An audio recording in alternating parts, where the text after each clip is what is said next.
Неодамна во рамки на процесот за обвинетите за тероризам заради случувањата од 27 април во Собранието на Република Македонија, се случи за прв пат адвокат, бранител да откаже полномошно, затоа што судот, како што тврди тој, не му дозволи доволно време за да осигура ефикасна одбрана на својот клиент. На таа тема денеска разговарам со адвокат Тони Менкиновски, кој неодамна за неговиот случај ја информираше и комесарката за човекови права на Советот на Европа Дуња Мјатовиќ. Адвокат Менкиновски, се случи, би рекол на некој начин, може би и преседан, да го вратите полномошното. Зошто го направивте тоа? Па видите, секогаш кога имаме промена на власта во Македонија, за жал, нашето правосудство се однесува според комплексот на Максимилијан Робеспиер. Што значи тоа? Многу е битно да ја погледнеме историјата на оваа личност. Значи, тој е еден од судиите кои однесе за време на француската буржуарска револуција многу луѓе на клада и гилотина. Односот на нашето правосудство во моментот е таков, но неговата историја, за жал, истиот завршува на клада и гилотина. Значи, ние нонстоп го имаме тој процес во македонското правосудство. За жал, докажувајќи се кој е поголем и правејќи неред во таа хармонија која треба во Македонија, веќе доволно време поминавме на транзиционен период еднаш да заврши. Ние имаме потреба од институциите да функционираат согласно со правото, да имаме владење на правото. Владењето на правото значи да се возможи во една ваква постапка да имаме фер постапка, да имаме еднаквост на оружјата, и тоа значи да му се овозможи на секој бранител да има доволно време и услов да ја подготви одбраната на неговиот клиент. Морам да потенцирам дека во конкретниот случај мене не ми беше дозволено. Јас имав еден ден, судењето траеше премногу, траеше од 10 до 6 часот, што според мене сметам дека е и основа за тортура, врз обвинетите, се со цел да се добие политички поени во целата таа сага која организираше Основниот суд Скопје 1. Сакам да истакнам исто така дека многу е важно дека ваквото однесување на македонското правосудство треба еднашка да заврши. Јас се сеќавам дека и други адвокати имаат проблеми кои реагираа после вашето враќање на полномошното со истите аргументи. Тие не можат практично да ги покријат рочиштата кои се навистина набиени. Во еден ден по 2 рочишта и адвокатот е спречен да го брани својот клиент. Што би значело практично, овие се тешки квалификувани дела, што би значело ефикасна одбрана во конкретниот случај? Ефикасна одбрана што значи? Да имате доволно време вие да се подготвите за случајот. Тоа е многу важна работа. Не можете имате обвинети, и оние од специјално јавно обвинителство што се предмети, имате обвинети кои секој ден се во судот во Скопје. Која е логиката? Тој не може да се подготви. Имате обвинети кои во еден ден на 2 судења.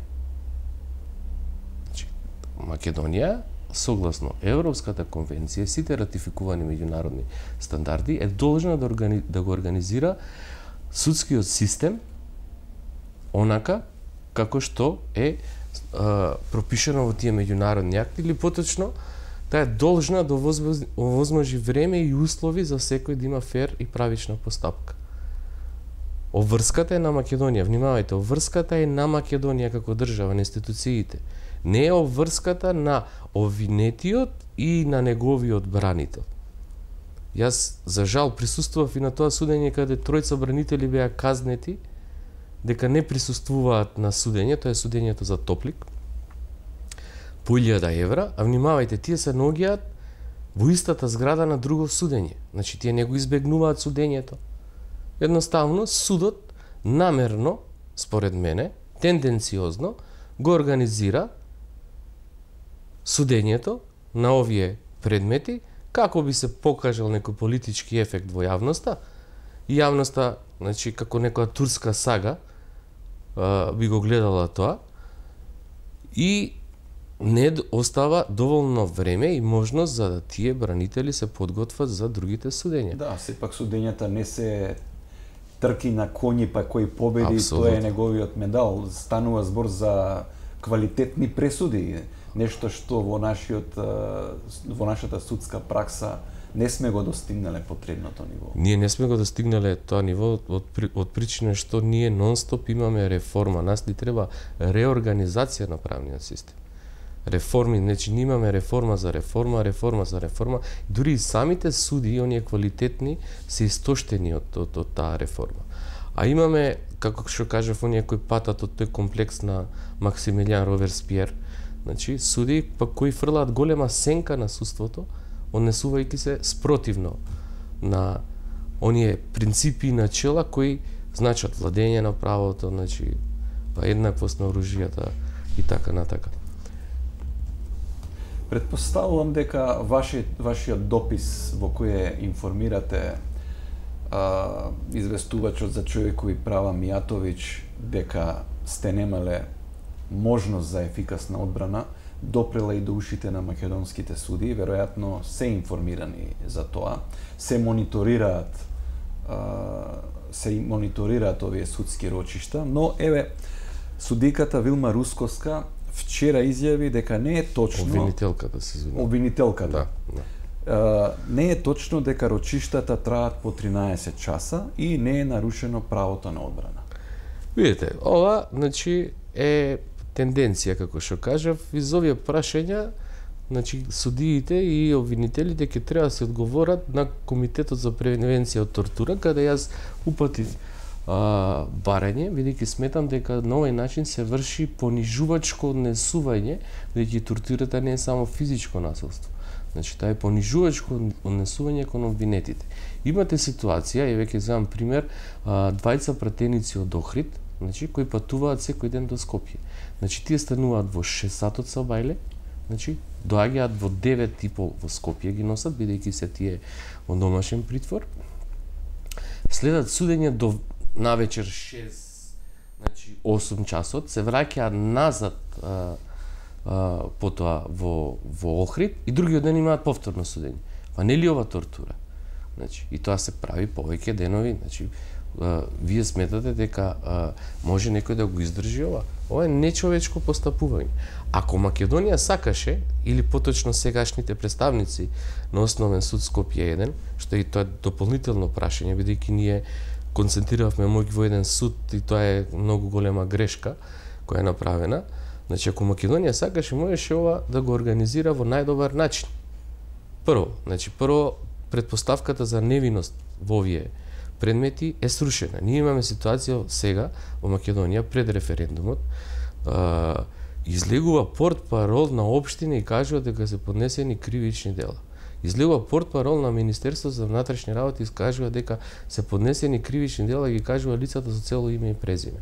Значи, Министерство за внатрешни работи, портпаролите на општините или на политичките партии, значи, тие не би требало тоа, значи, да го презентираат во јавноста. Се знае кој може, според закон, само јавното обвинителство може да даде некоја информација на граѓаните во врска со кривичните дела, со иницијали и се до завршувањето на постапката, тоа треба да биде во одредена тајност.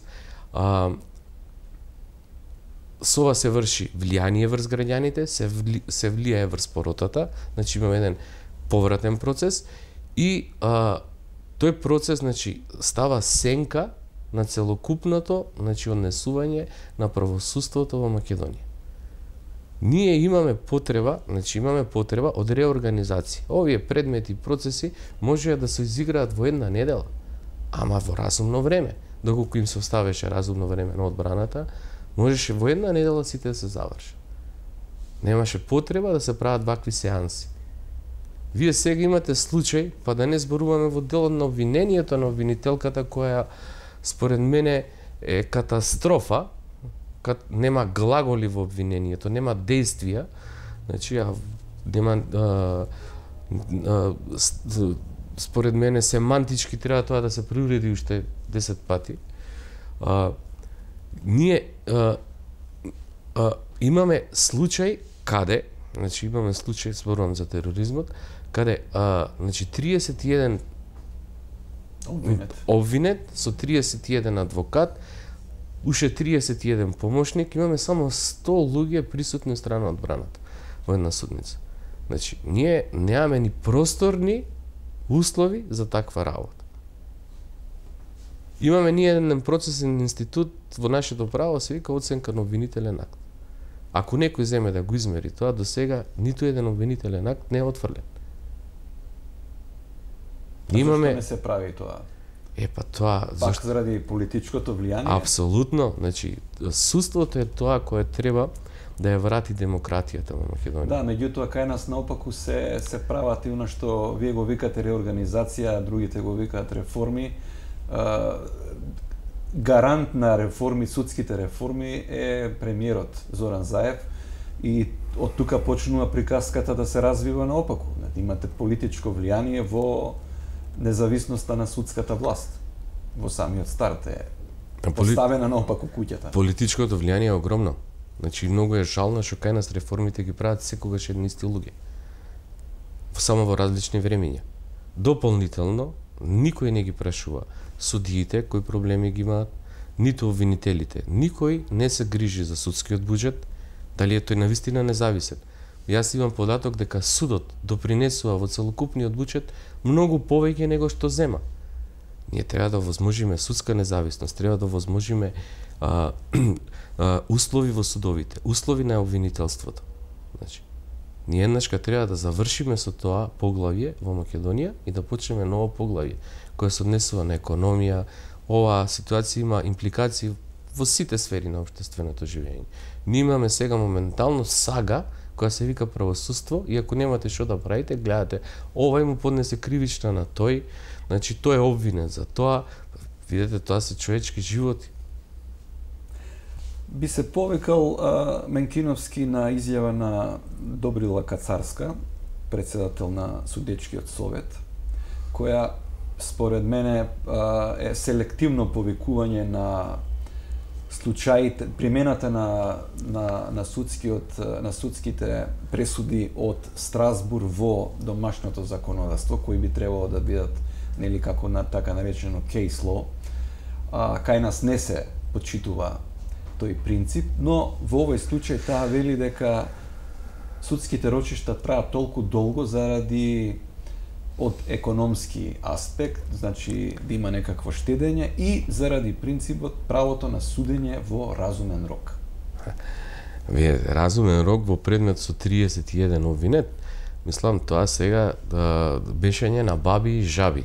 Кај нас секогаш, значи секогаш, се вадат од контекст работи како би се прикажала вистината поинаку. Значи, разумниот рок, каков разумен рок зборуваме ние тука? Значи, значи имате гаранции за права на одбраната. Тие се кондицио sine qua non, услов без кој не се може. За кој разумен рок? Треба да донесе пресуда или да ги обвини тие луѓе пред излегувањето на референдумот? Да се покаже дека еве имаме една група на луѓе кои се криминалци и треба да се осудат, а ние она што ви го предлагаме, значи е во ред. Значи да се влијае директно и индиректно на свеста на граѓаните на Република Македонија за престојниот референдум. Што на еден адвокат му е дозволено во ваков комплициран и многу важен судски процес да има како пристап до информации, до докази? Апсолутно, ние треба прво да ги целиот предмет да ни се даде на увид. Ние треба да видиме зашто конкретно нашите клиенти се обвинети. Тоа го немате добиено? Па не, ние го баравме, не го добивме. Значи вие браните клиенти само по основата на законот и со полномошно. Јас лично во мојот предмет не ги добив сите потребни документи, каде што се тврдеше, внимавајте. Значи новиот закон за кривична постапка е вон секакво разумно сомнение јавниот обвинител да докаже дека мојот клиент, значи тој кој докажува, значи дека мојот клиент го сторил кривичното дело. Јас требаше да ги погледнам документите. Што се плашат толку да ги погледнеме документите?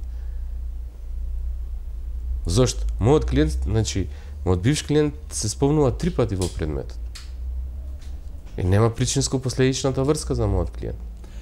Од друга страна и изгледа многу неразумно кога судија во текот на процесот ќе му рече на клиентот, на обвинетиот, дека е подобро да си побара друг адвокат, затоа што судскиот процес мора да траи така натаму, што не знаеме дали е тоа примерно во Видете, тоа е процесна предпоставка, задолжителна одбраната во вакви предмети, каде што имате казна 10 години минимум. Значи, задолжителна одбрана. Законот го предвидуваат и сите меѓународни стандарди. Не може еден судија од Скопје тоа да го смени. Не може процесот да продолжи. Тоа ми остава доволно впечаток да констатирам дека процесот е политички и дека процесот е наменет за политичка агенда. Ништо повеќе. Дополнително, значи, Комитетот за превенција од тортура е известен од моја страна дека имаме тортура во наведениот случај. Дополнително и Комесарот за човекови права на Совет на Европа. Значи, и релевантни организации на Обединетите нации во врска со целиот процес. Ние, македонците, не смееме овој процес да го премолчиме. Ова е директен атак, значи, на нас, македонците. Обвинети сме за тероризам во 21. век. Јас мислам дека македонците оружјето го оставија многу одамна. И тоа обвинение кога дојде И светот го разбираат како културен надпревар меѓу народите. И за крај, бидејќи остана како многу моќна констатација Робеспиерово судство, како против Робеспиеровото судство во Република Македонија? Само со демократски принципи. Со демократски принципи и со реорганизација во судството. Не може да зависат целата реформа на судството од едни исти личности, значи, кои повторно ги даваат истите идеи, а не започнуваат да отвараат прашања кои се многу важни и за прашања кои треба да се прашаат. Како сите суди... да кажете дека клиентелизмот владее и во судството? Клиентелизмот и корупцијата во судството е присутна. Так. Значи, само треба да се најде начин, има начин, значи, за мерење и отстранување од страна. Значи, не може, ние како граѓани, суверенитетот сме му го дале на судиите, да одлучуваат интерпартас во одлуки. Одлуките на судиите се во името на граѓаните на Република Македонија. И за тоа треба и мора, значи, тој суверенитет да е оправдан. Одлуката, секоја една поединечна одлука, е во името на граѓаните на Република Македонија. Ако тој суверенитет тие не можат да го оправдаат со објективност и кредибилитет, нив не име местото таму. Имате луѓе кои сметам дека можат да ги заземат нивните места и да продолжат понатака и да ја вратат вербата во институциите во Република Македонија. Ви благодарам на разговорот.